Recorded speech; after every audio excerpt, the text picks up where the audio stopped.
Alguém quer falar alguma coisa? Sim, o professor tá me ouvindo? Tô ouvindo, pode falar. Aqui no meu AVA, a segunda prova ali, a P1.000, ela Hum, tá válida até dia 10. É é, isso mesmo? é isso mesmo. Eu posso só resolver a P1.000 também? Pode. Tranquilo. Se você. A que eu falei, eu tirei. A P1 New é a mesma que a P1.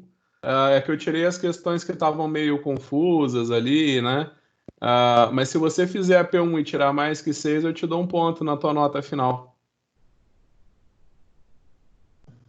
Tá, uma coisa que eu tava lembrando, aqueles pontos que a gente ganhou naqueles quiz lá do Kahoot, que nota que vai entrar aquilo mesmo? Nessa nota da agora, da P1. É? Na P1 vai entrar, é. Vai entrar na P1. Tá, beleza. É Tá meio joia. ponto cada um, né? Esse quiz, né? Já tá a nota, por exemplo, se você olhar lá no Dion, né, você vai estar com a nota, você vai estar com a nota dos quiz que você acertou. Então, por exemplo, se você Ah, tem você tem meio ali no, faz de conta, você olha ali, você está com meio de nota da P1, quer dizer que você já tem meio ponto do quiz do Kahoot. Aí a nota que você tirar, eu vou acrescentar, né? Então, se você tirar 7 na prova, eu vou te dar 7,5. beleza. Entendi. Opa, Obrigado, professor. imagina. Então, vamos lá. Vamos para a aula de hoje. Então, vamos lá. Aqui eu vou mostrar para vocês a tabela periódica. Olha bem para a tabela periódica. Ah, professor de ensino médio tem um.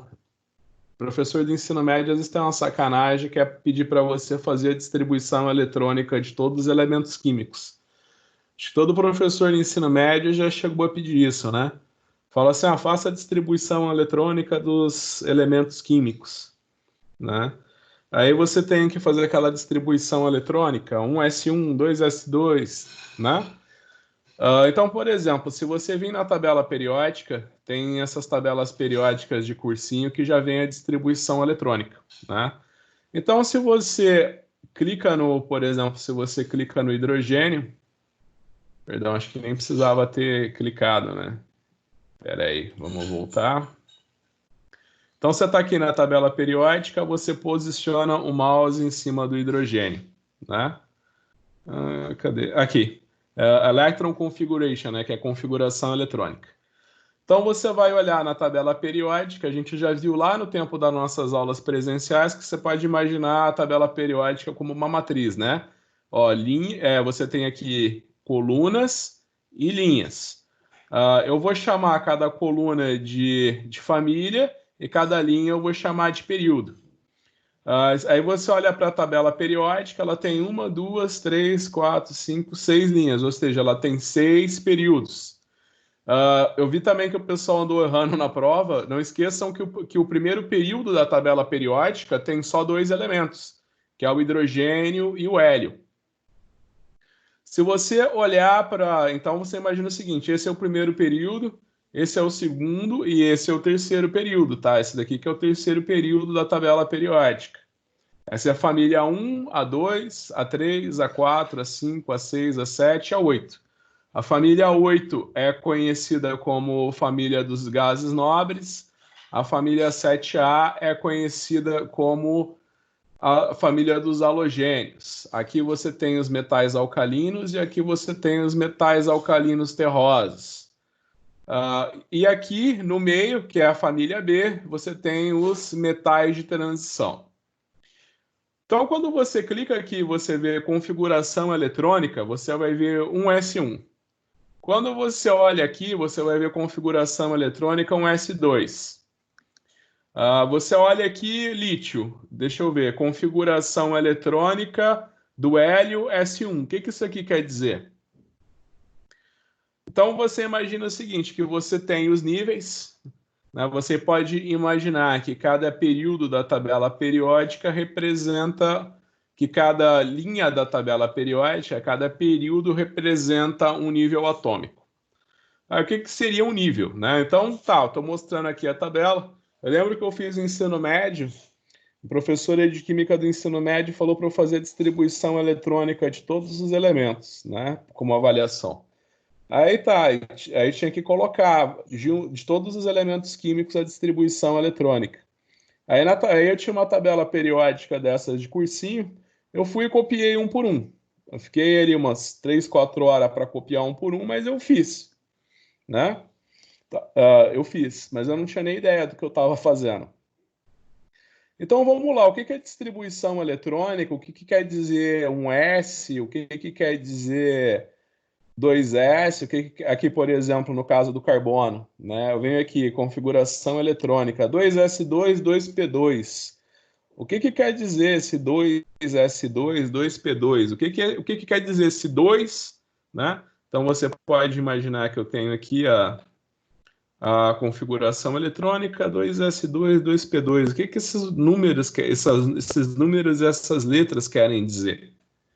Bem, então vamos lá, vamos para a nossa aula. Então lembra que lá no passado, lembra que a gente viu os modelos mais rudimentares do átomo? A gente chegou lá no tempo das nossas aulas presenciais, eu falei, ó, você imagina que o átomo ele é uma palavra que eles foi emprestada do grego, que você imagina que é a menor parte da matéria. Então você vai dividindo a matéria, isso daí já era uma teoria que os gregos tinham muito antes da cristandade, né? Você vai dividindo a matéria, vai dividindo, chega num momento que você tem um pedaço da matéria tão pequeno que você não consegue mais dividir, isso daí é o átomo.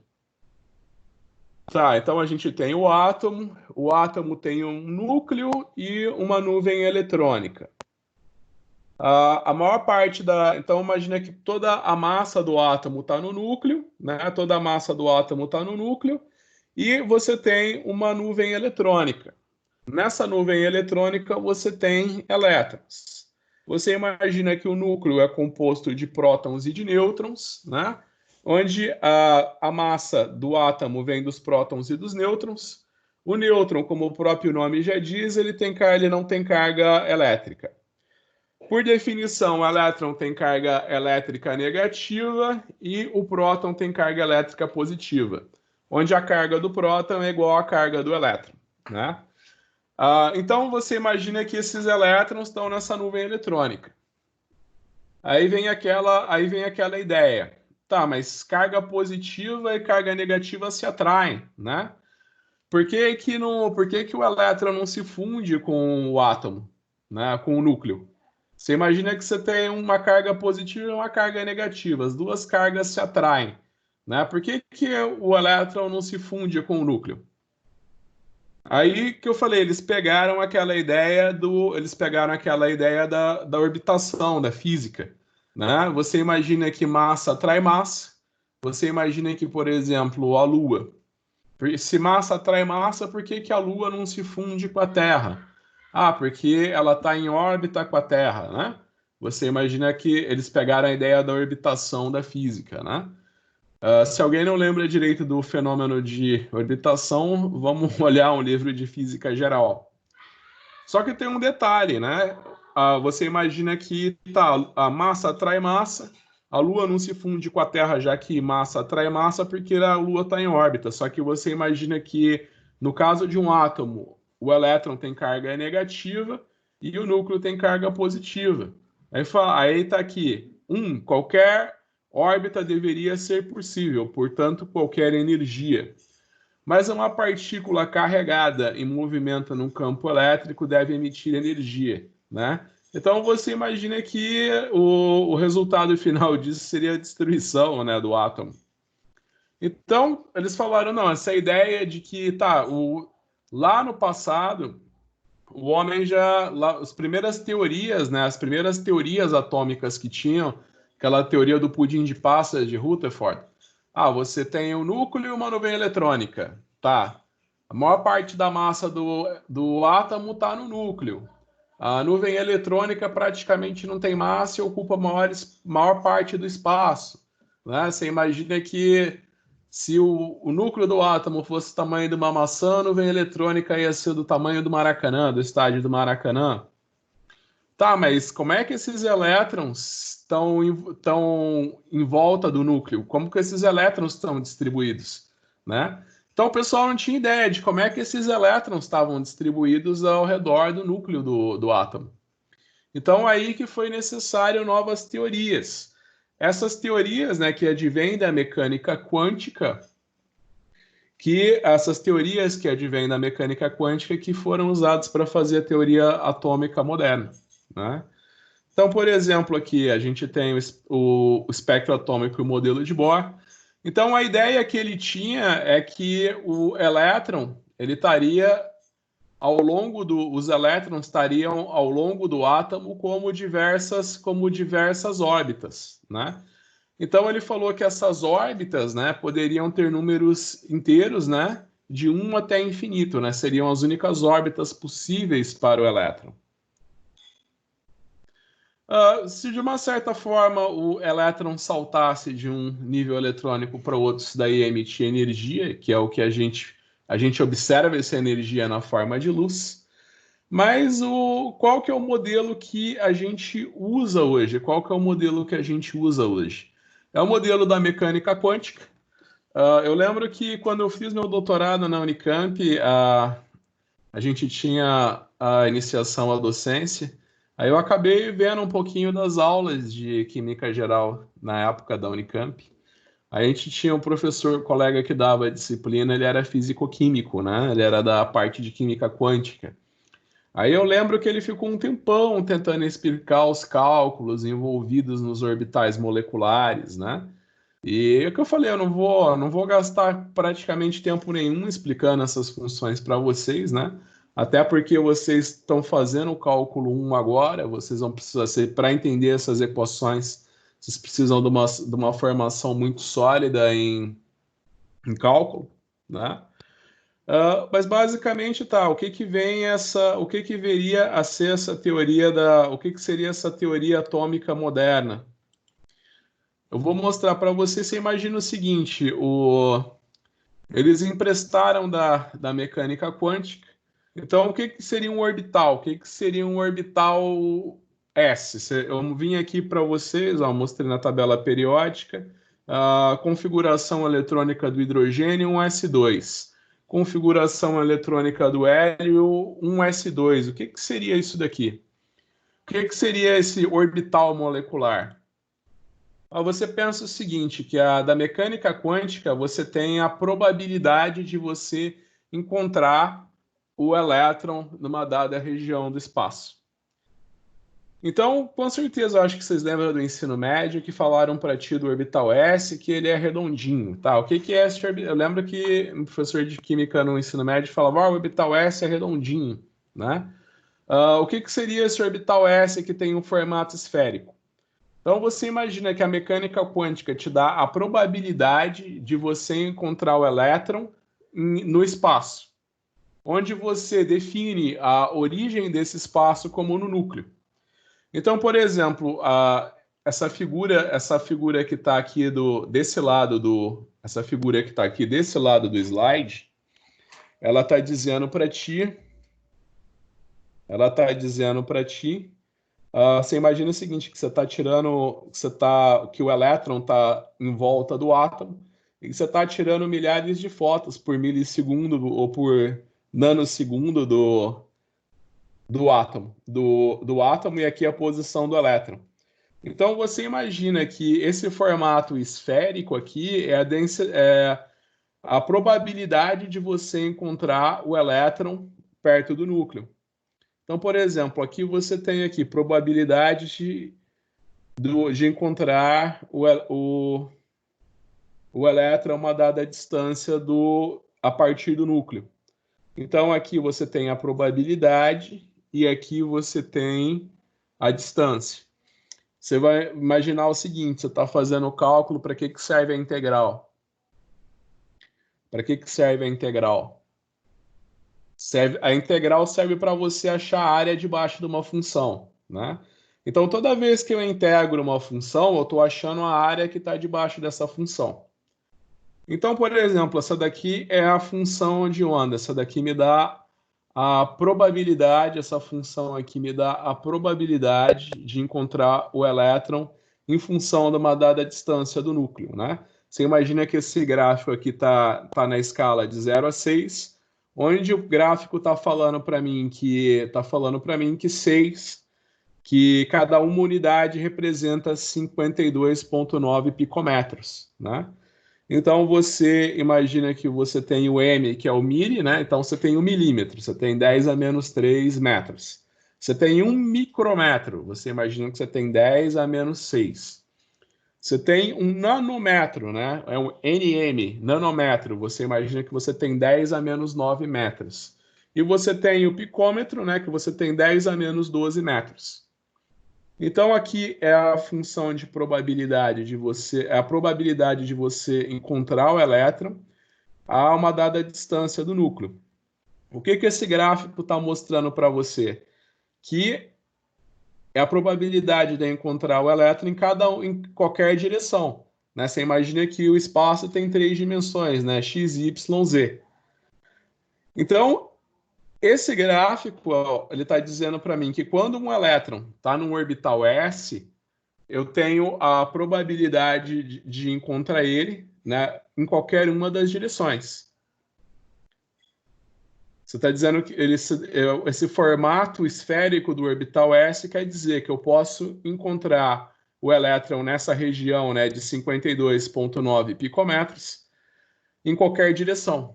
Então, isso daqui é a probabilidade de eu achar o elétron em qualquer região do espaço com relação ao núcleo.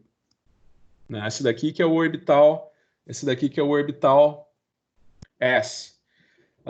Lembra que eu falei para vocês que você está fazendo o cálculo que a integral é para você achar a área debaixo do gráfico?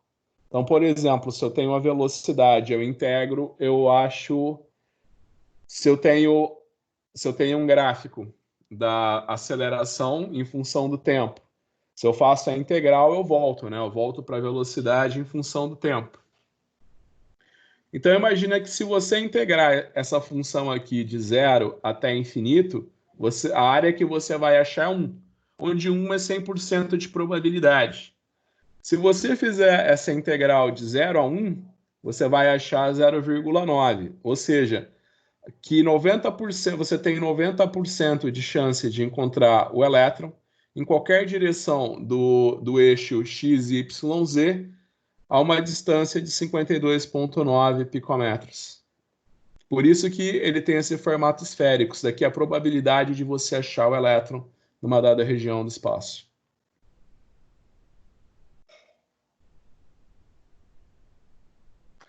Tá, e como é que isso daqui é? Então, por exemplo, isso daqui que é um orbital molecular. Então, vamos lá. Vamos explicar mais um detalhezinho para vocês.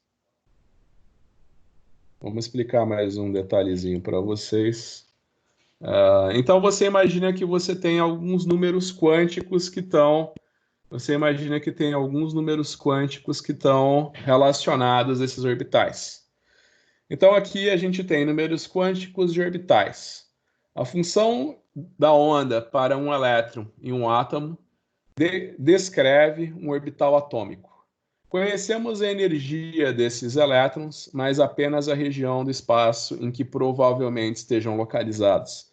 É que eu falei, quando você vê o desenho de um orbital molecular, aquilo é a probabilidade de você achar o elétron no espaço. Quando um elétron tem uma função de onda particular, disse que ocupa um determinado orbital com uma dada energia. Cada orbital é descrito por 3 números quânticos, N, L e ML. Começamos por descrever os números quânticos e as informações que eles fornecem, para depois discutir a relação entre os números quânticos, as energias e as formas dos orbitais atômicos. Então vamos lá, o número quântico principal, ele pode ir de 1 até infinito. O número quântico principal, n, pode ter qualquer valor inteiro de 1 ao infinito. O valor de n é o fator fundamental na determinação da energia de um orbital. Ele também define o tamanho de um orbital. Para um determinado átomo, quanto maior o valor de n, maior será o tamanho do orbital. Em átomos que têm mais de um elétron, 2 ou mais elétrons pode estar no mesmo valor de n. disse que esses elétrons estão na mesma camada eletrônica.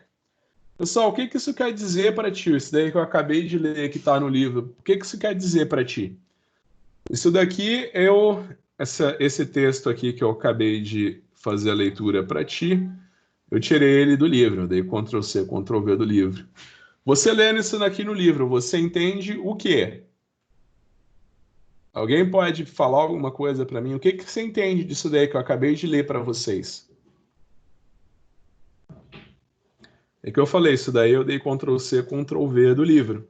Tá, então imagina que você acabou de ler o livro, o que esse trecho diz para vocês? Vamos lá, eu quero que alguém me fala.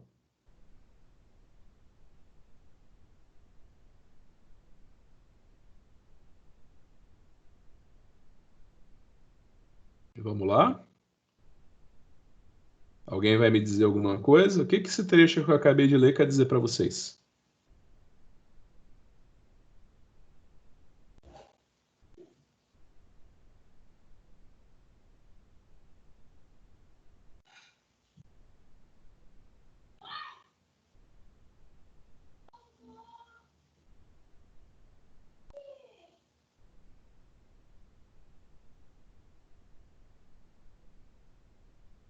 Bem, acho que ninguém vai me dizer nada, né? Então deixa eu explicar para vocês. Ó, você está olhando aqui a distribuição eletrônica, né? Aí eu falei para vocês que vocês têm três números quânticos, né? Eu falei para vocês que vocês têm três números quânticos, né? O N, o L e o ML, né? Então, o primeiro deles é o número quântico principal, que é o N. O que isso daqui quer dizer para ti, por exemplo, o hidrogênio? Você está vendo as distribuições eletrônicas aqui? Você está vendo as distribuições eletrônicas? Então, por exemplo, o hidrogênio ele é um S1.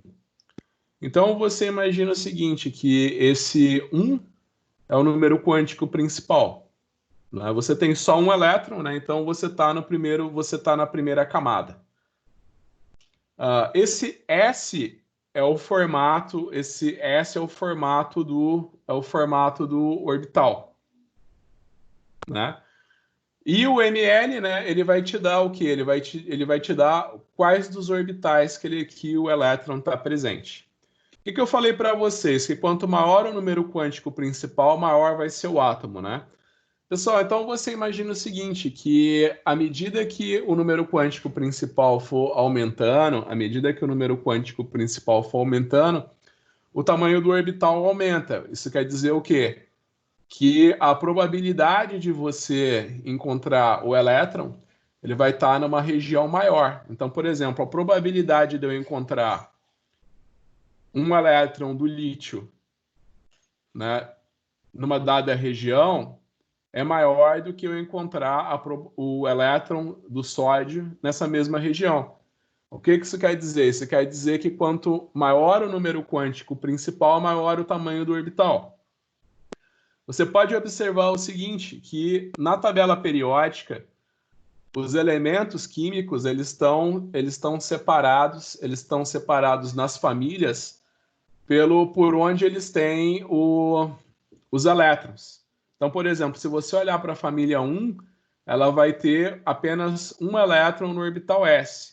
Se você olhar para a família 2A, que é a família dos metais alcalinos terrosos, qual que é a distribuição eletrônica em qualquer elemento dos metais alcalinos terrosos? Ó, os metais alcalinos terrosos começam com o berílio e o magnésio. Eu falei para vocês que o berílio ele é bem raro, né? O magnésio ele já é bem presente na crosta terrestre. Vocês devem conhecer o magnésio daquele produto da farmácia, o leite de magnésia, né, que é o hidróxido de magnésio. O cálcio ele é muito utilizado na construção civil, né, como cal ou como gesso, né? Então você imagina o seguinte: quando você está olhando para a tabela periódica, você vem aqui família 1A. O que quer dizer família 1A? Quer dizer que todos os elétrons estão no orbital S1. Quando você chega aqui, família 2A, quer dizer que eu tenho dois elétrons na última camada eletrônica e os dois estão no orbital S. Eu venho aqui na família 3A. O que isso quer dizer? Que eles têm 3 elétrons na camada mais externa, sendo que 2 estão no orbital S e 1 está no orbital P. Você imagina que o número quântico principal ele vai aumentando à medida, ele é proporcional a cada linha da tabela periódica, né? Exceto quando a gente olha para os metais de transição e para os elementos do grupo F. Mas você imagina aqui, ó, qual que é o número quântico principal no hidrogênio? 1. No lítio, 2. No sódio, 3. No potássio, 4. No rúbio, 5. No césio, 6. Qual que é o número quântico principal no berílio? 2, né? Ele não está na segunda linha. 2s2. No magnésio, ele não está na terceira linha, no terceiro período? 3s2. Então, você imagina que esse daqui que é o número quântico principal. Agora a gente vai chegar... Agora a gente vai chegar no L, a gente vai chegar no valor de L, que é o número quântico do momento angular do orbital. Espera aí, acho que eu vou dar uma...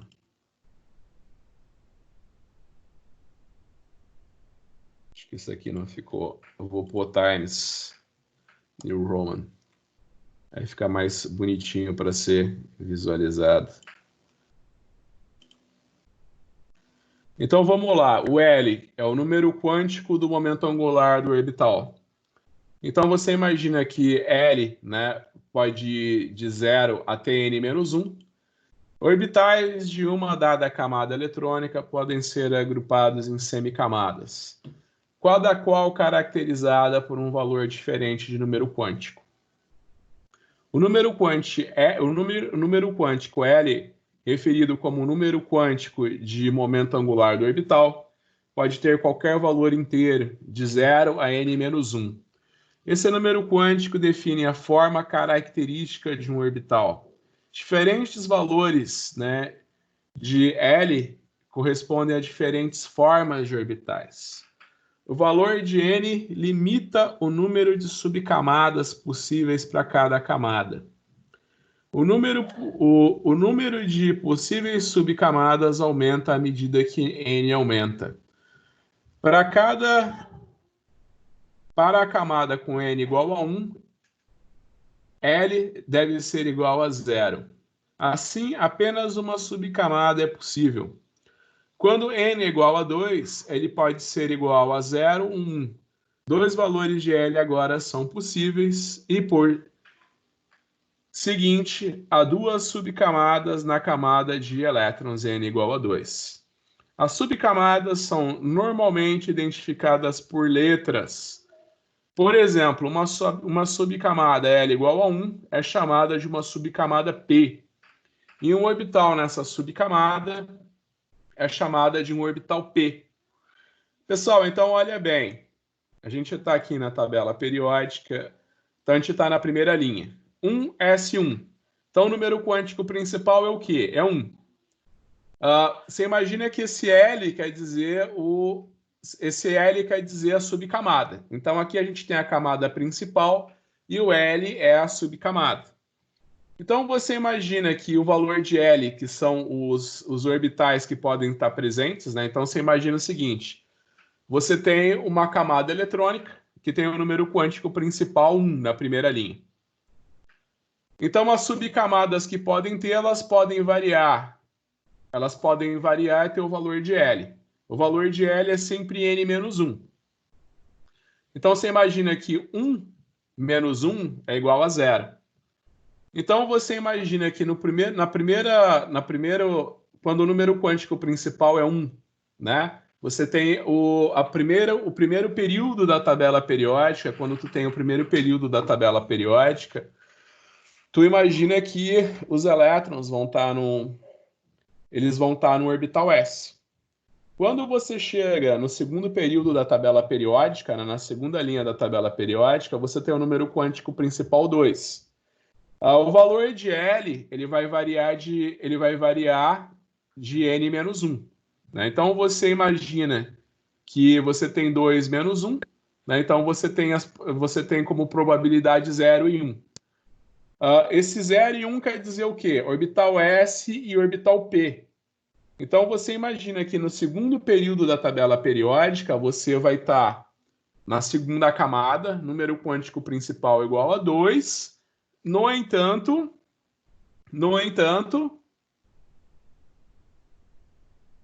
você vai ter agora orbitais S e orbitais P. Você vai ter uma subcamada S e você vai ter também uma subcamada P. Então, você tem o lítio, o berílio, o boro, o carbono, o nitrogênio, o oxigênio. Pode olhar, agora você tem orbitais S e P, né?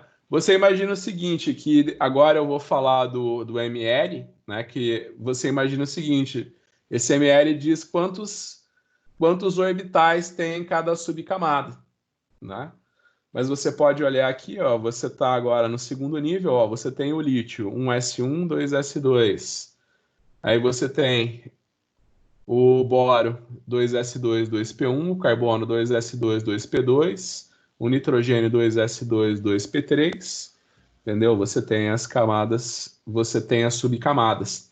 Essas subcamadas, né, elas vão ser representadas por letras, como S, P, D e F, tá? Então, ó, aqui você tem a representação, né?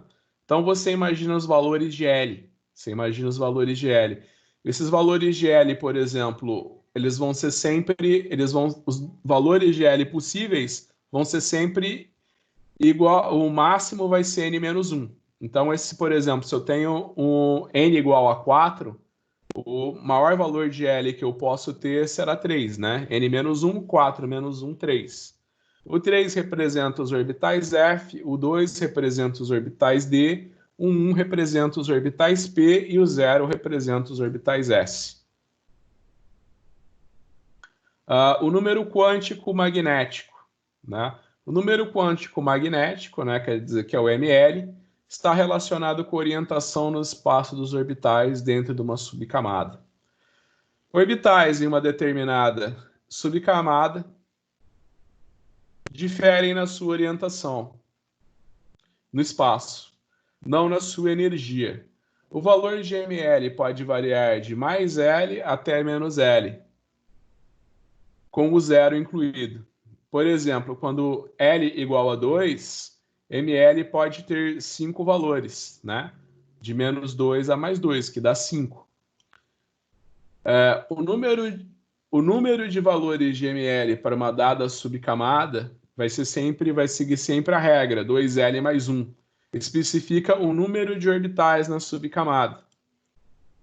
Então, você está entendendo que esse ml quer dizer o número de orbitais que você vai ter em cada subcamada. Então, por exemplo, quando você olha para um valor de L igual a 0, isso daí quer dizer que os elétrons estão no orbital S. Quantos orbitais tem um nível S, uma subcamada S? Quantos orbitais tem uma subcamada S? Deixa eu ver. Ele vai de menos L a mais L, né? Então não existe menos 1, também não existe mais 1, né? Então a subcamada S tem apenas um orbital. Deixa eu ver, uma subcamada P. Uma subcamada P representa um L igual a 1. Né? Então, você imagina que eu posso ter menos 1, 0 e mais 1. Então, eu tenho 3 orbitais numa subcamada P. Quantos orbitais eu tenho numa subcamada D?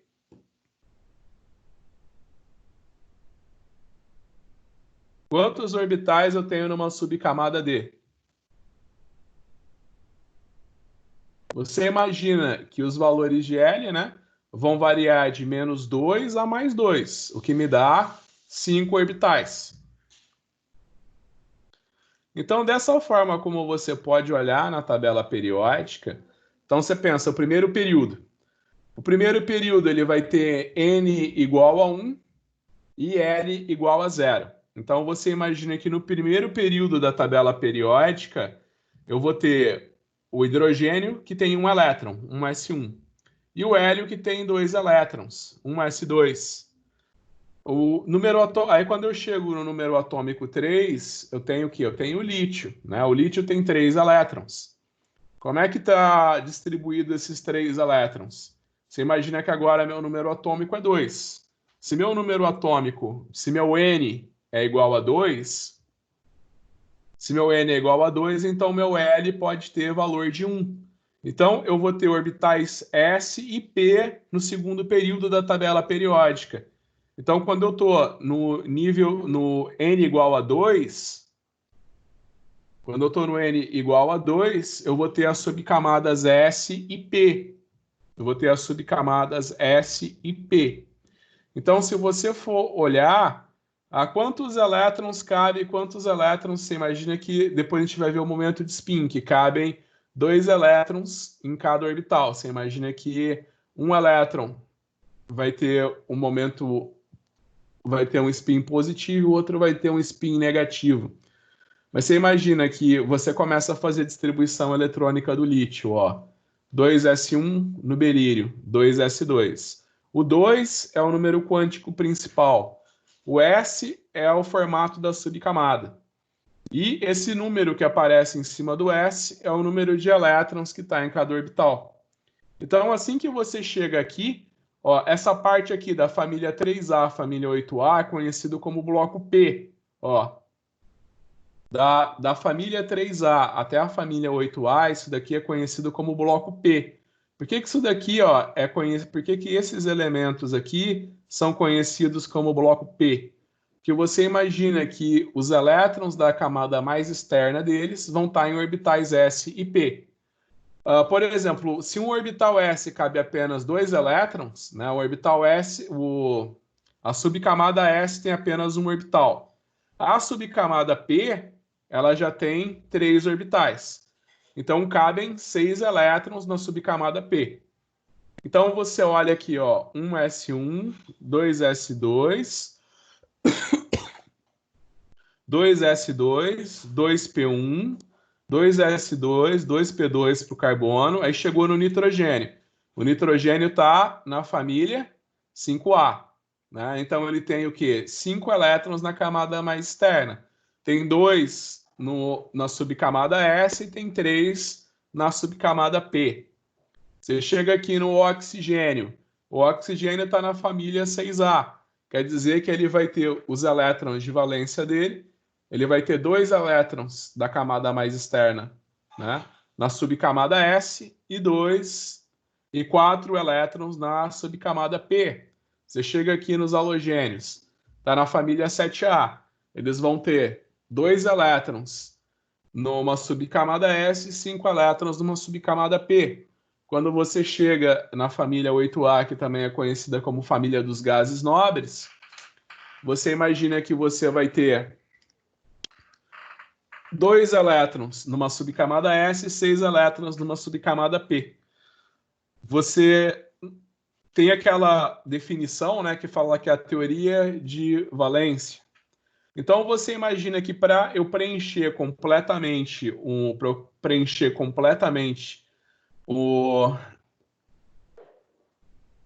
nível atômico que tem N igual a 2, eu preciso de 8 elétrons. Então você imagina que o neônio, ele tem 8 elétrons, ele tem um nível eletrônico completamente preenchido.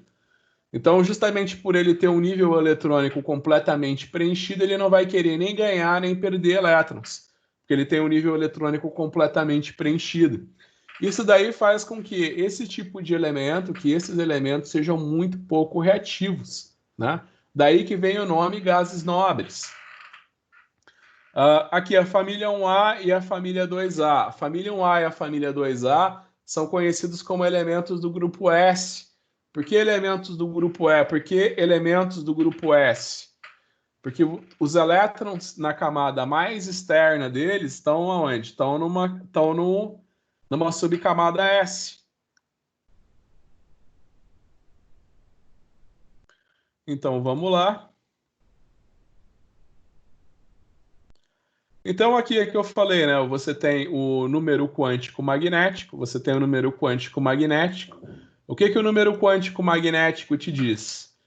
Ele pode variar ele pode variar de menos L a mais L. Ou seja, ele te diz quantos orbitais tem em cada subcamada. Então, por exemplo, a subcamada S tem apenas um orbital. A subcamada P, ó, você imagina ó, que você vai ter menos 1, 0 e mais 1. Então, você vai ter o quê? Você vai ter 3 orbitais. Uma subcamada D, você pode ter de menos 2 a mais 2. Então, você imagina que no orbital D você pode ter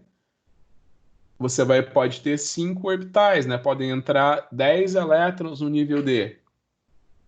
Não sei se isso é bem claro se isso fica bem claro para vocês. Deixa eu abrir. Deixa eu abrir o Excel aqui. Talvez fique mais claro se eu mostrar para vocês num arquivinho de Excel. Então, você imagina que o que é o N? O N é o número quântico principal, né? Então, no primeiro período, você tem N igual a 1. No segundo período, você vai ter N igual a 2, número quântico principal.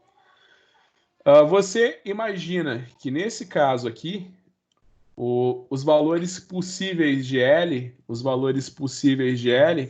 né, vai ser N menos 1. Ou seja, os valores possíveis de L vão ser 0 e 1. Você imagina que o momento magnético o número de orbitais que cada subcamada vai ter. Ó, então aqui é o número quântico principal e aqui são as subcamadas. Então, por exemplo, eu estou no número quântico principal 2, eu tenho N-1, né, que é 0 e 1. Né? Os valores de L podem variar de no máximo até N-1 e não podem ser negativos. Então, você imagina que eu vou ter L igual a 0 e 1. O que é esse L? É o número de subcamadas. O 0, você sabe que é igual ao orbital S, e o 1 é igual ao orbital P.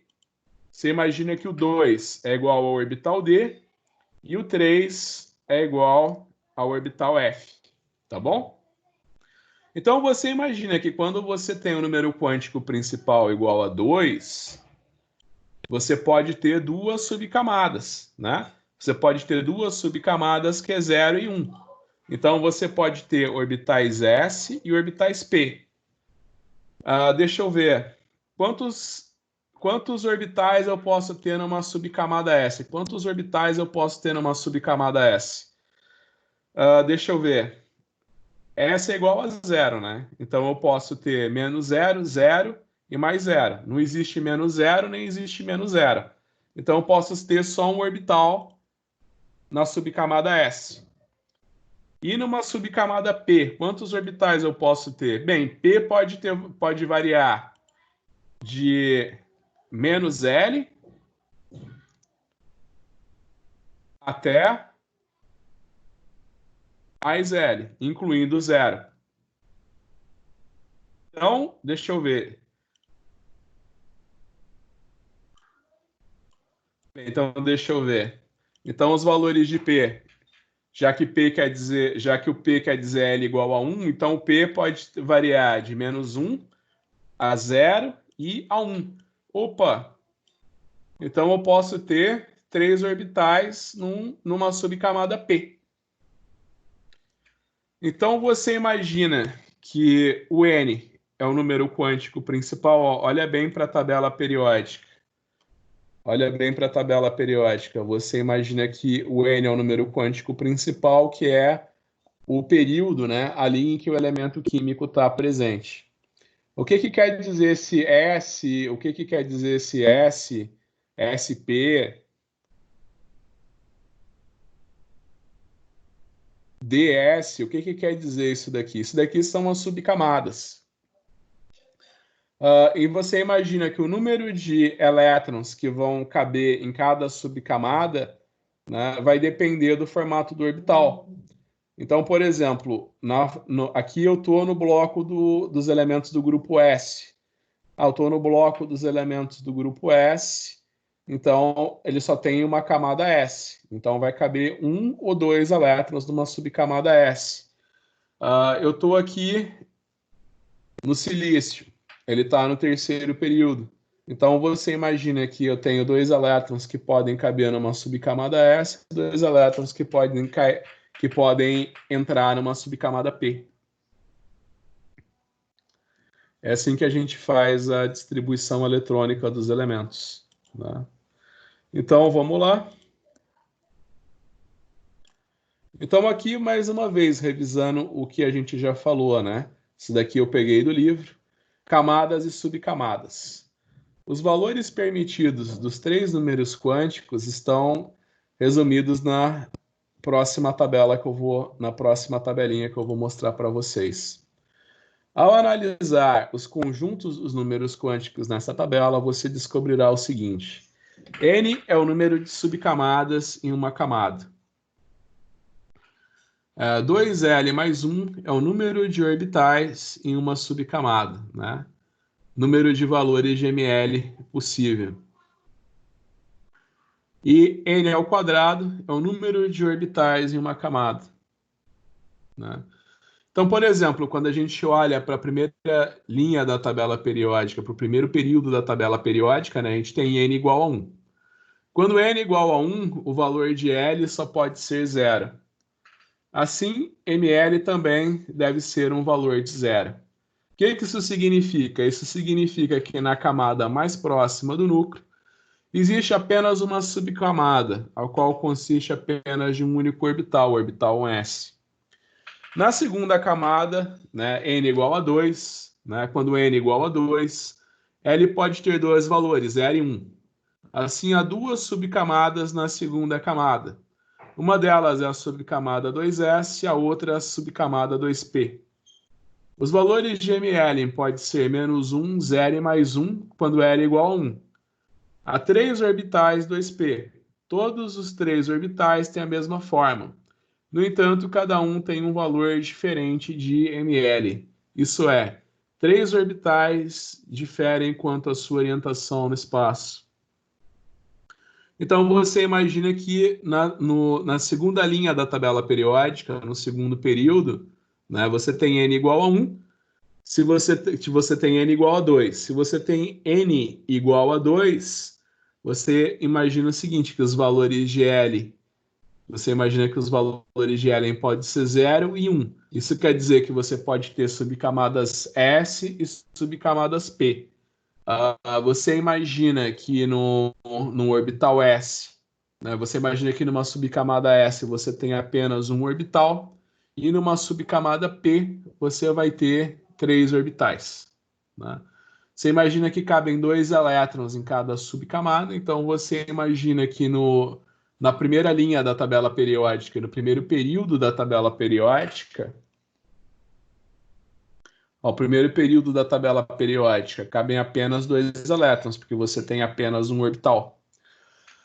Quando você chega no segundo período da tabela periódica, né, quando você chega no segundo período da tabela periódica, você tem orbitais S e P para preencher, né? Então você imagina que cabem 2 elétrons no orbital, você tem no subnível S, você tem um orbital, e no subnível P você tem 3 orbitais, então você tem 4 orbitais. Se cabe um elétron em cada orbital, né? Se cabem 2 elétrons em cada orbital, você vai ter 8 elétrons no segundo período. Então você pode observar que você vai ter 1, 2, 3, 4, 5, 6, 7, 8. Você imagina que você vai ter 8 elementos Você imagina que você vai ter 8 elementos químicos no segundo período, né? Você imagina que está acontecendo o que? Você está preenchendo os orbitais S e P. Então lembra que essa daqui é a família S e essa daqui é a família P. Você começa a preencher as subcamadas S e P. Na família 1A, você põe o primeiro elétron na subcamada S. Na família 2 você coloca o segundo elétron na subcamada S. Aqui é o bloco P. Por que é o bloco P? Porque você está preenchendo os orbitais P. Você está preenchendo uma subcamada P. Ó, aqui é os elementos do bloco S. Por quê? Porque você está preenchendo uma subcamada S. Por que que aqui são os elementos do grupo P? Porque você está preenchendo uma subcamada P, ó. Você está preenchendo uma subcamada P, ó, do boro. Você está aqui no berílio, 2s2. Você está aqui no boro, 2s2, 2p1. Você está aqui no carbono, 2s2, 2p2. Você está aqui no hidrogênio, você tem 2s2, 2p3. Tá vendo? Você está preenchendo uma subcamada P na tabela periódica. Então, vamos lá. Então, você imagina que a partir da terceira linha da tabela periódica, você vai começar a preencher os orbitais D, né? Então, você imagina que nesse momento você começa a preencher os orbitais D.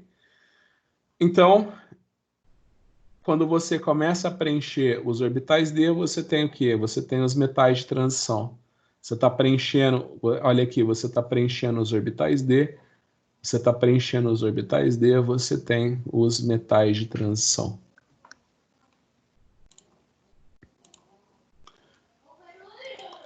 Então, aqui, por exemplo, é uma ilustração dos orbitais.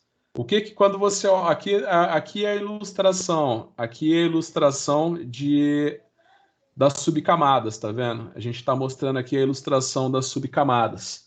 Então, por exemplo, aqui no comecinho a gente tem... Ó, a gente está mostrando 3 níveis atômicos, né? Você está mostrando 3 números quânticos principais. Eu estou mostrando n igual a 1, n igual a 2 e n igual a 3. Então, você imagina que no número quântico principal 1, eu vou ter só uma subcamada S.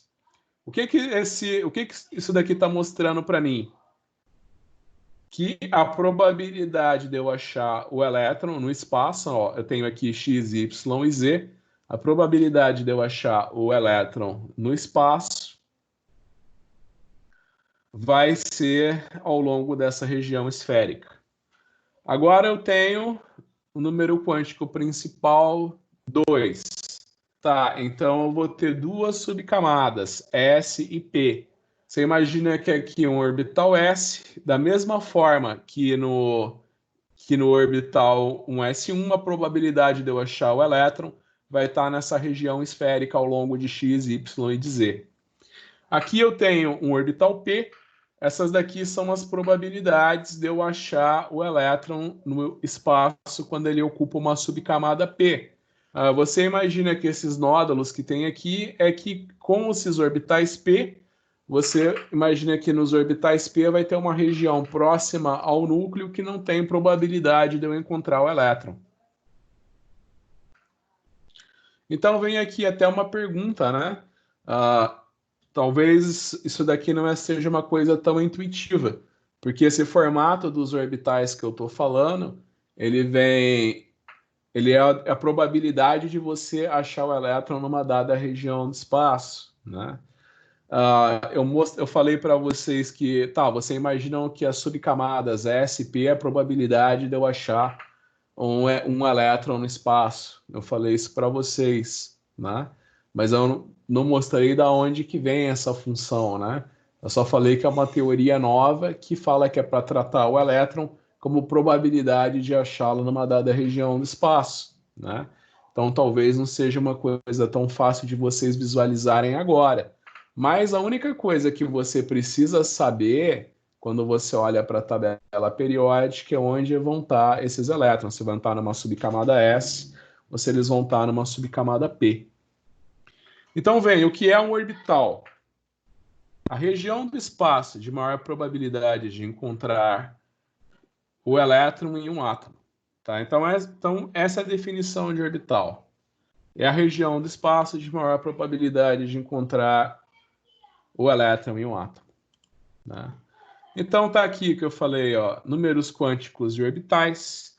Números quânticos são aqueles que sugerem, a partir da resolução matemática da equação de Schrödinger, eles descrevem a localização de um elétron em um determinado orbital.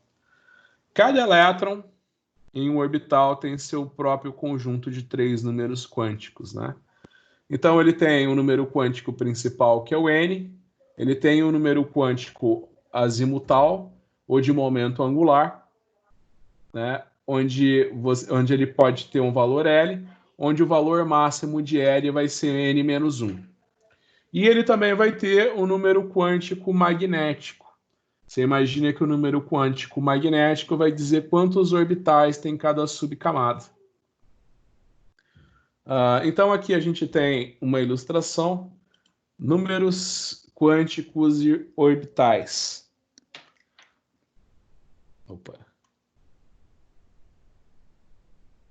Números quânticos e orbitais. N define a camada ou nível de energia. Existem N subcamadas para cada nível de N. E estas são caracterizadas por um valor diferente de L. Então, pessoal, lembra que N é o número quântico principal, que nada mais é que o período que o elemento químico está. Então, se eu falo primeiro período, segundo período, terceiro período, eu vou estar falando do valor de N. O L é o número de subcamadas que pode ter em cada camada, né?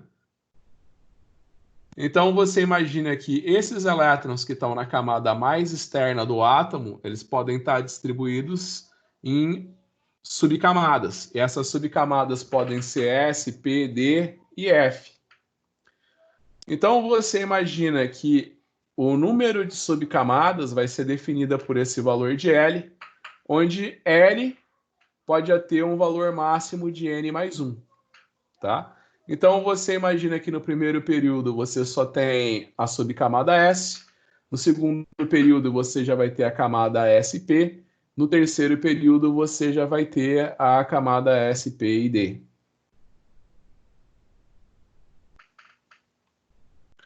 Então, vamos lá.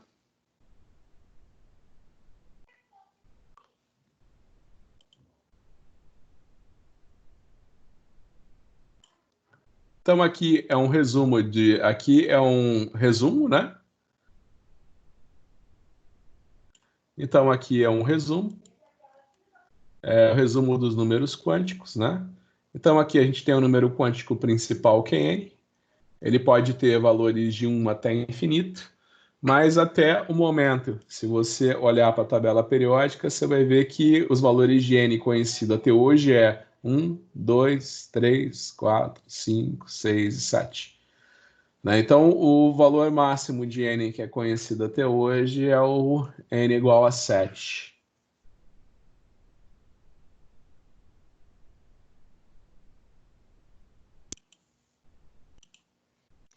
Então, você imagina que o L é o número de subcamadas, né? Então, esse L vai ter um valor máximo de N menos 1.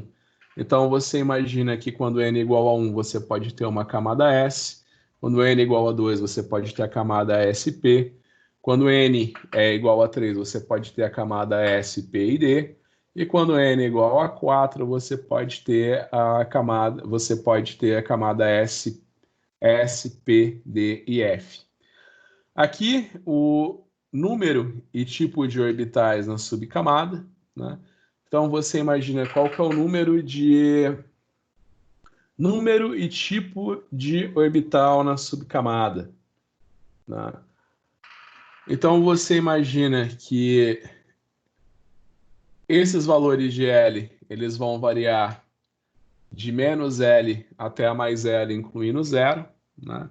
Então, você olha aqui, o orbital S, a subcamada S vai ter apenas um orbital. A subcamada P vai ter 3 orbitais. A subcamada D vai ter 5 orbitais. A subcamada F vai ter apenas 7 orbitais. Ó, pessoal, se você olhar para a tabela periódica, Você imagina o seguinte, que a tabela periódica foi quebrada aqui. Por que que ela foi quebrada aqui? Porque senão ela ia ter que ser quebrada só para entrar esses elementos aqui, que são os elementos do grupo F. Você imagina que nos elementos do grupo F, os elétrons na camada mais externa estão sendo colocados em orbitais F. Na subcamada F, né?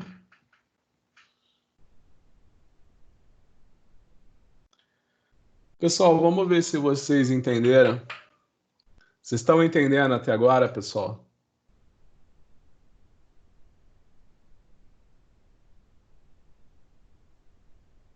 Vocês entenderam o que é uma subcamada? Uma subcamada quer dizer S, P, D e F. Então, pessoal, quando você olhar para a tabela periódica e você olhar isso daqui, né? Electron Configuration 2s2, 2p2. Isso quer dizer que o carbono tem 4 elétrons na camada mais externa dele. Ele tem 4 elétrons na camada mais externa dele.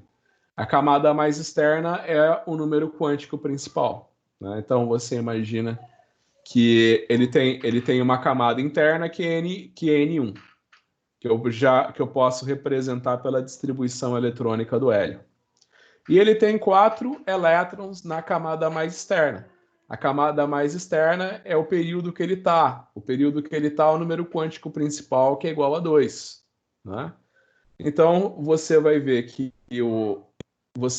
a distribuição eletrônica do carbono é 2s2, 2p2. Por quê? Porque os elétrons na camada mais externa do carbono têm número quântico principal 2. Esses elétrons que estão na camada mais externa, eles estão em duas subcamadas, a subcamada S e a subcamada P. Você imagina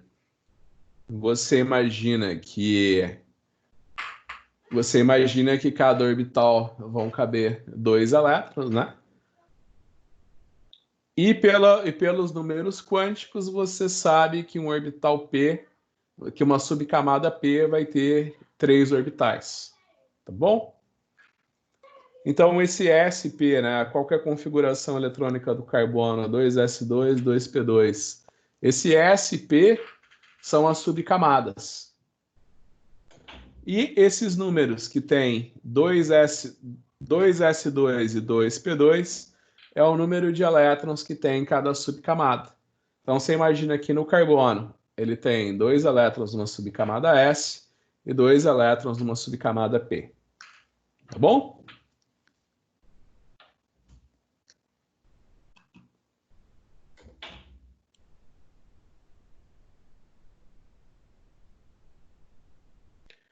Quantos orbitais estão na camada n igual a 4?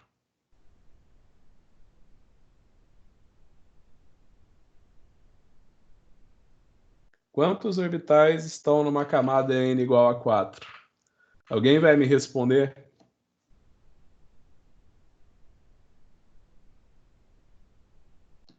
Ó, tem 3 perguntinhas para a gente responder na aula de hoje.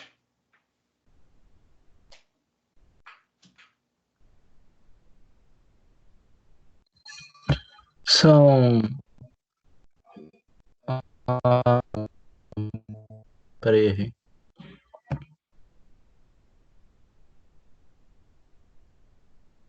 Quantos orbitais estão na camada n igual a 4?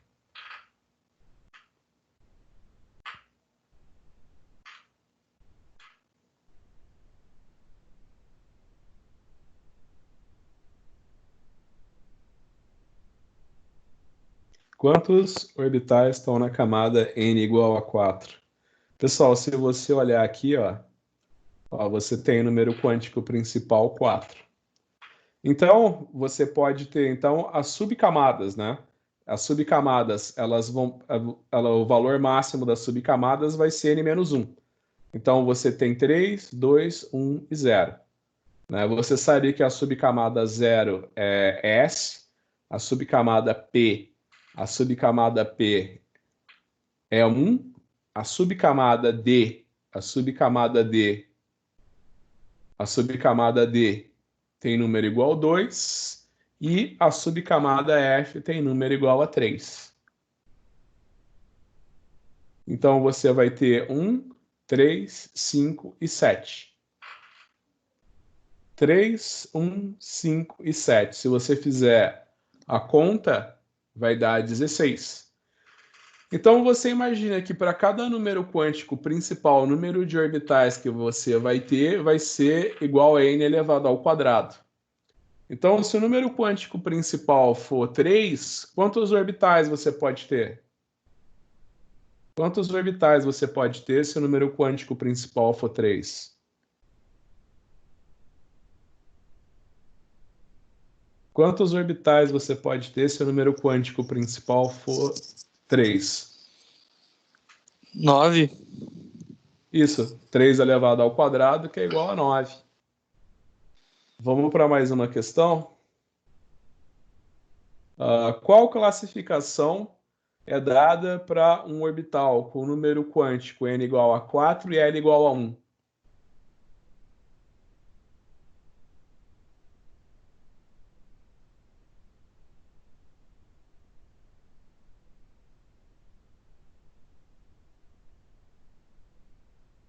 Você lembra que o n é o número quântico, né? Então, por exemplo, o número quântico principal, ele está sempre aqui, ó, tá vendo? Ó?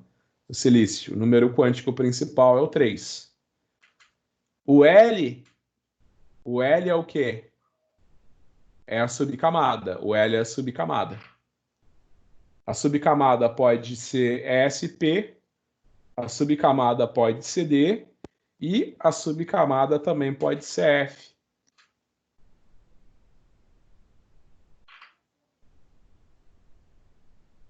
E a subcamada também pode ser F.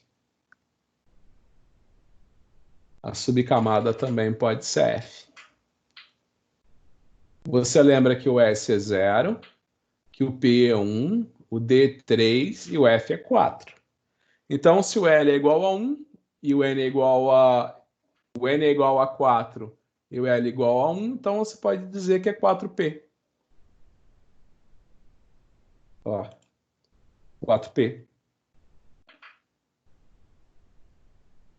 Qual é o número quântico ou combinação de números quânticos é necessário para especificar uma determinada subcamada de um átomo?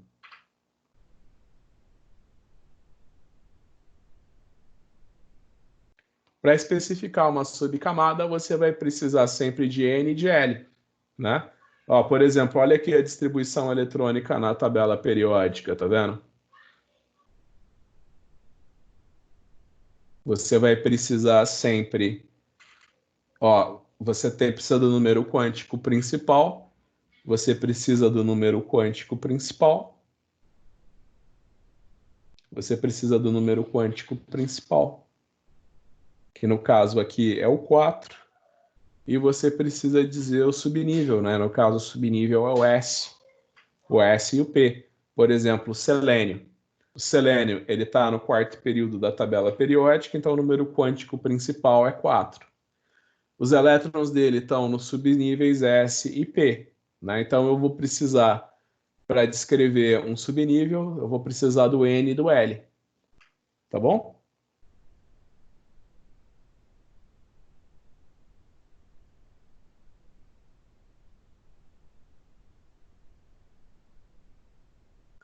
Então aqui, mais uma vez, ó, aqui você tem um orbital S. Esse formato esférico do orbital S é o quê? A probabilidade de você encontrar o elétron em qualquer região do espaço a partir do núcleo, né? Você imagina que a máxima probabilidade de você encontrar o elétron vai estar nessa região aqui, de 0 a 1, onde cada unidade quer dizer 52,9 picometros, né? Então, você imagina que num orbital S, a maior probabilidade de você encontrar o elétron é em qualquer região do eixo x, y, z, a uma distância de 52,9 picometros do núcleo. Aqui você tem a probabilidade de você encontrar o elétron e aqui você tem a distância. Se você integrar essa função, a integral serve para achar a área debaixo da função. Se você integrar essa função de 0 a infinito, você vai ter 1, onde 1 é a probabilidade máxima, né, de um evento acontecer, ser 100%. Então, você imagina que a máxima probabilidade de um evento acontecer é 100%. Então, a probabilidade de você encontrar o núcleo, né, o elétron, do núcleo até o infinito está aqui. Você imagina que depois dessa região aqui, a probabilidade é quase nula. Se você integrar de 0 a 1 esse gráfico de probabilidade, 90% da tua probabilidade vai estar nessa região. Aqui com os orbitais P, aqui é a probabilidade de você achar um elétron em qualquer direção do eixo Y, X e Z. Né? Onde estão sendo mostradas os três orbitais que tem na subcamada P. Quando você chega no orbital D, né? Orbitais S não tem planos nodais, orbitais T tem um plano nodal e os orbitais D, portanto, têm 2 planos nodais.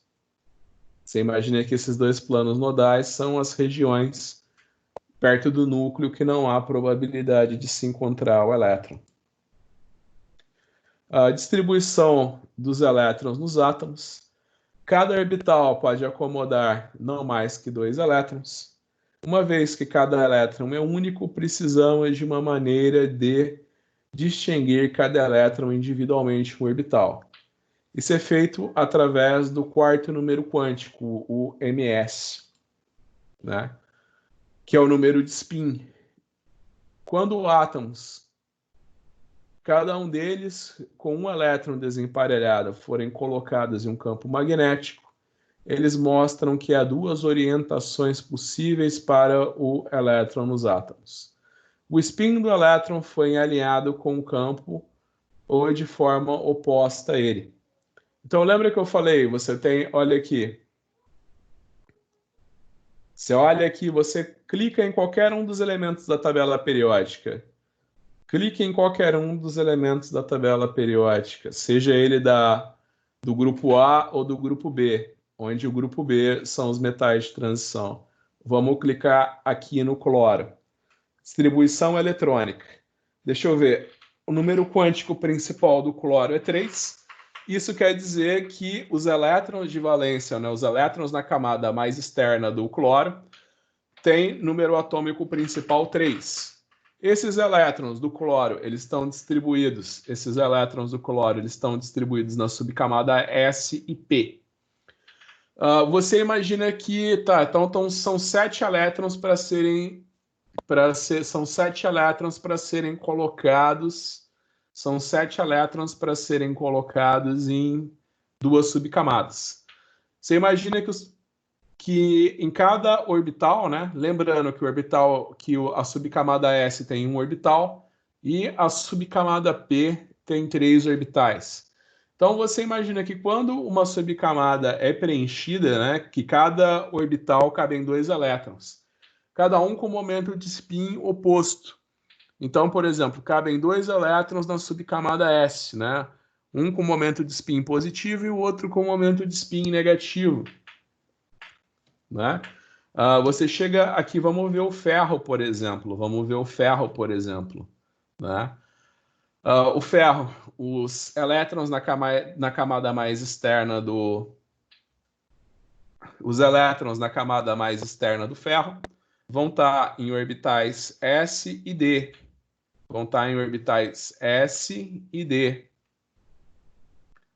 Você imagina que o orbital S, que é a subcamada S, tem só um orbital, né? Então vai entrar 2 elétrons na subcamada S, porque a subcamada S tem só um orbital, cada um com o número de spin oposto. Quantos orbitais tem a subcamada D? Estou aqui no ferro. Quantos orbitais tem a subcamada D. A subcamada D tem 5 orbitais. Então, você imagina que você tem 6 elétrons, você tem 6 elétrons para entrar em 5 orbitais. Então, os primeiros 5 elétrons vão ocupar cada um dos orbitais com o mesmo momento de spin. E o sexto elétron vai entrar e vai ocupar um orbital com o momento de spin oposto, né? Então, a gente tem aqui o spin do elétron. Uma vez que havia 2 orientações no experimento de Stern-Grouch, devem existir 2 spins afetados pelo campo magnético, um girando para a direita e o outro girando para a esquerda. Cada estado de spin é determinado pelo número quântico mais ou menos 1/2, né? Então, o que ele fez? Ele submeteu elementos químicos a campos magnéticos, como o ferro, por exemplo, né? Número quântico de spins do elétron. Os resultados experimentais indicam que os elétrons têm uma propriedade intrínseca denominada spin. 2 direções de spin são dadas para ms, né? Mais e menos 1. O spin do elétron. Não é que os elétrons estejam realmente girando no seu eixo. Pelo contrário, a experimentação e a matemática que se descrevem, os elétrons parece que eles estão girando ao redor do seu eixo. Então aqui a gente tem ms, né, spin do elétron. O número quântico de spin indica, né, indica a rotação do elétron, né? Então a gente tem aqui propriedades magnéticas dos átomos e dos íons. Você diz que um elemento químico é diamagnético quando ele tem todos os elétrons emparelhados. Você diz que um elemento químico é ferromagnético, né, quando ele tem propriedades magnéticas intrínsecas, né? Ou seja, quando ele tem elétrons desemparelhados. Né? Os paramagnéticos, né? Elétrons desemparelhados atraídos por um campo magnético. Atração proporcional ao número de elétrons desemparelhados. Então, você imagina que eu estava falando do ferro, né? Então, o que eu falei, imagina no ferro. O ferro ele vai ter 2 elétrons numa camada S. O ferro ele vai ter 2 elétrons numa camada S. O que quer dizer ele ter 2 elétrons numa camada S? Você vai ter 2 elétrons com momento de spin opostos, mais e menos, ou seja, eles vão se cancelar. Quando você chega numa camada D, né, é que eu falei, você vai ter 6 elétrons para colocar em 5 orbitais. Então, 5 orbitais, um vai ficar com os elétrons emparelhados e os outros 4 vão ficar com os elétrons desemparelhados. Então, você imagina que essa espécie que tem os elétrons desemparelhados, ela vai ter o que a gente chama de ferromagnetismo, né? Ela vai ser atraída por um campo magnético, né?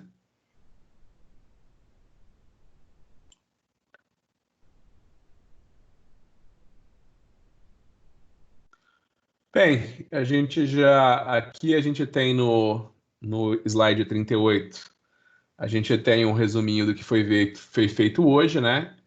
Os elétrons estão distribuídos nos átomos em níveis de energia, subníveis de energia e orientações, que são os orbitais. Energias das subcamadas atômicas e atribuições dos elétrons. 2 regras gerais que ajudam a prever a atribuição dos elétrons.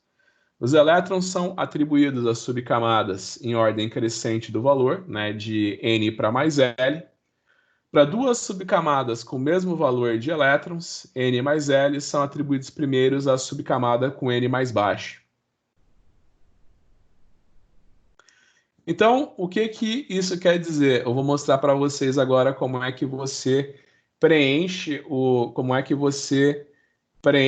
os níveis eletrônicos, né? Como que você preenche os níveis eletrônicos no átomo, né? Então, agora, a gente vai ver algumas propriedades periódicas. A gente vai ver algumas propriedades periódicas, né? Aqui é que eu falei para vocês, ó. A família 1A e 2A é conhecida como família S. A família 3A a 8A é conhecida como família P. Os elementos da família, os elementos da família B são conhecidos como os metais de transição. Por quê? Porque estão sendo preenchidos os orbitais D.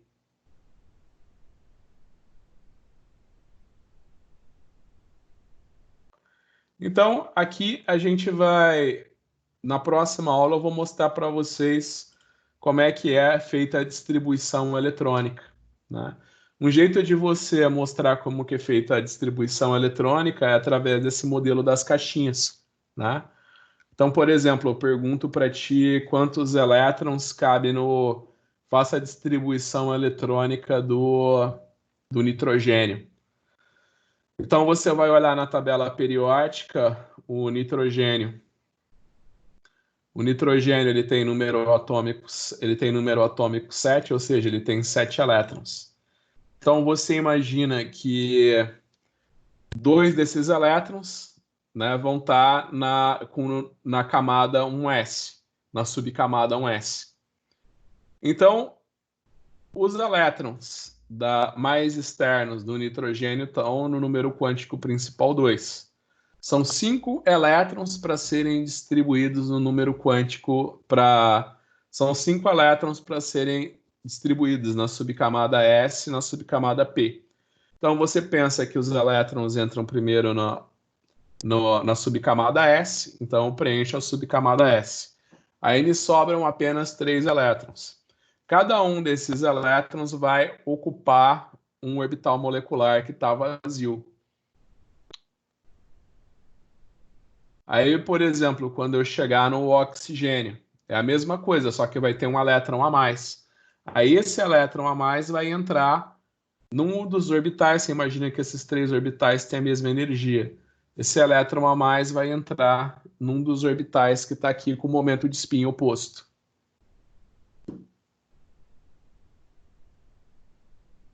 Então, para eu fazer a distribuição eletrônica do nitrogênio, vai ser 1s2, 2s2 e 2p3. Você imagina que a distribuição eletrônica 1s2 é a distribuição eletrônica do hélio, né? Então, eu posso representar a distribuição eletrônica o quê? Através do último gás nobre que teve na linha de cima.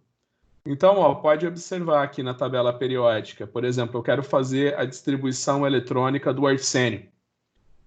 Então, você imagina que a única coisa que mudou nos elétrons de valência dele vem depois do argônio, né?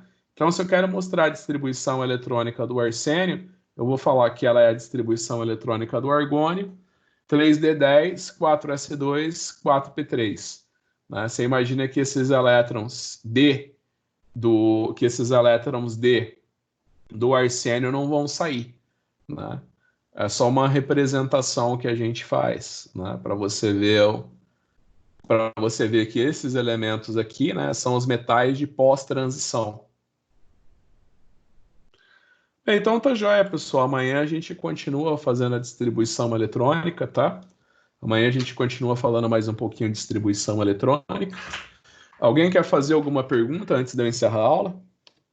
Alguém quer fazer alguma pergunta? Alguém quer fazer alguma pergunta?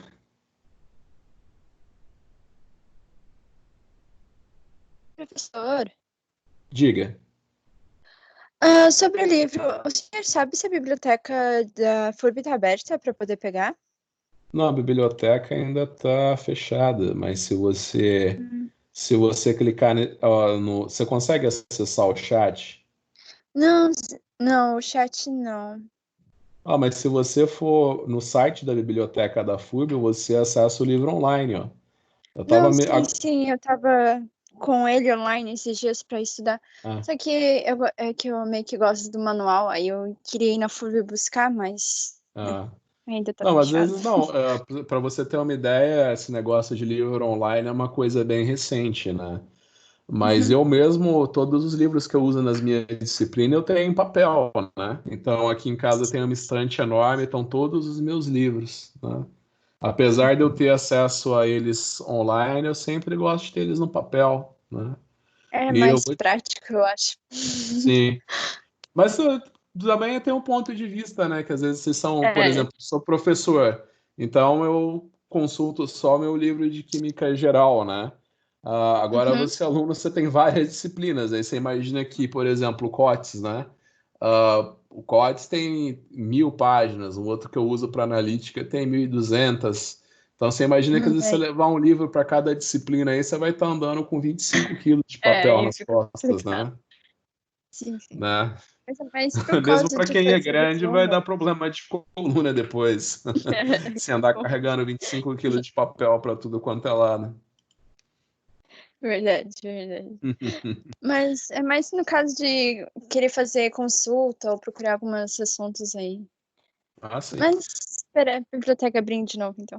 Obrigada, professor. Logo, logo abre, você viu? A gente já voltou tudo aqui em Santa Catarina, né? Só o comércio, as escolas que voltam no dia 1º do 6, né? Mas todo o Uhum. resto já voltou. Todo o resto voltou ao normal, né? Então, tomara que muito em breve a gente tenha nossas aulas presenciais. A gente vai ter que repor essas aulas de laboratório também. Mas eu não vejo a hora da gente voltar a ter aula presencial. Eu espero que tudo volte ao normal logo. Ah, todo Ai. mundo, né? Todo mundo. Então tá. Obrigada, professor. Eu que agradeço. Mas alguém quer perguntar alguma coisa?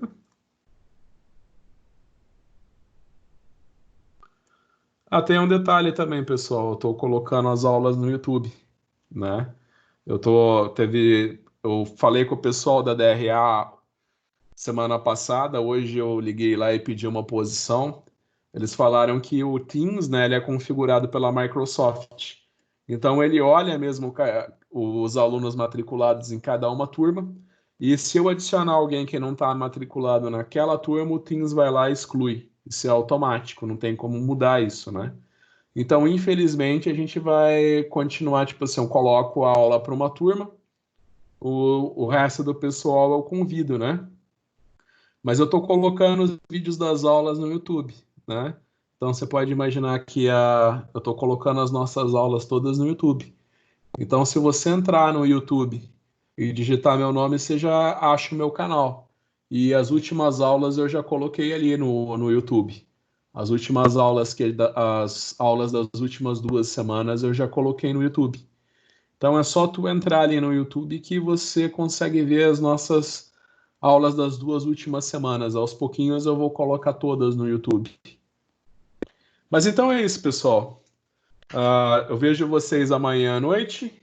Eu desejo uma ótima noite a todos e até amanhã. Eu vou encerrar a aula então.